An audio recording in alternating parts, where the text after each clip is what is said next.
আজ ৩ মে বিশ্ব মুক্ত গণমাধ্যম দিবস। মত প্রকাশের স্বাধীনতা ও তথ্য প্রবাহের অবাধ নিশ্চয়তা নিশ্চিত করতে ১৯৯৩ সাল থেকে দিনটি পালন করে আসছে বিশ্ববাসী। তবে বর্তমান বৈশ্বিক প্রেক্ষাপটে সংবাদ মাধ্যমের স্বাধীনতা কতটা নিরাপদ সে প্রশ্ন এখন আরও জোরালো। সম্রাট আনোয়ারের রিপোর্ট। যুদ্ধ, রাজনৈতিক অস্থিরতা এবং প্রযুক্তি নির্ভর নজরদারির যুগে সাংবাদিকতা আজ বহুমাত্রিক চ্যালেঞ্জের মুখে।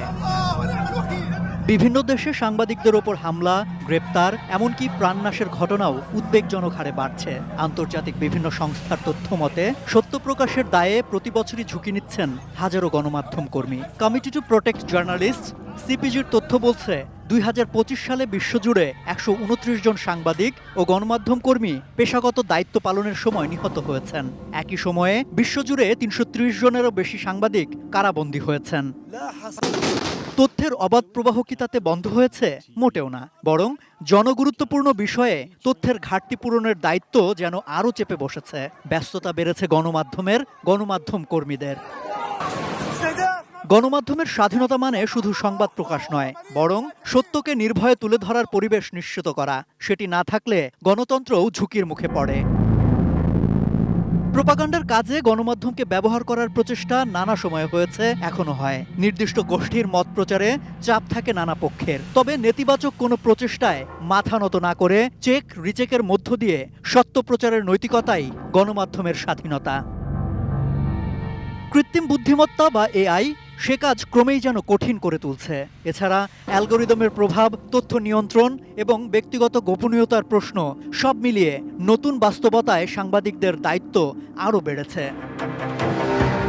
বিশেষজ্ঞরা বলছেন, শুধু রাষ্ট্রীয় নিয়ন্ত্রণই নয়, সামাজিক যোগাযোগ মাধ্যমে ভুয়া তথ্যের বিস্তারও প্রকৃত সাংবাদিকতার জন্য বড় হুমকি হয়ে দাঁড়িয়েছে। ফলে তথ্যের সত্যতা যাচাই এবং নৈতিক সাংবাদিকতার গুরুত্ব আগের যে কোনো সময়ের চেয়ে বেশি। এক গোষ্ঠী আরেক গোষ্ঠীকে আপনার ঘায়েল করার জন্য এটা একটা আছে।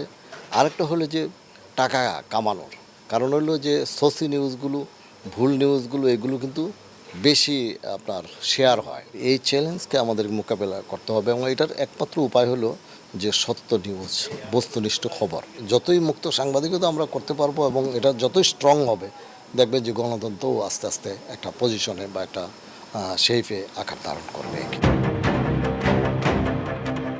বিশ্ব মুক্ত গণমাধ্যম দিবসে তাই আবারও উঠে আসছে একটাই বার্তা, তা হলো স্বাধীন, দায়িত্বশীল এবং নিরপেক্ষ সাংবাদিকতা নিশ্চিত করাই টেকসই গণতন্ত্রের ভিত্তি।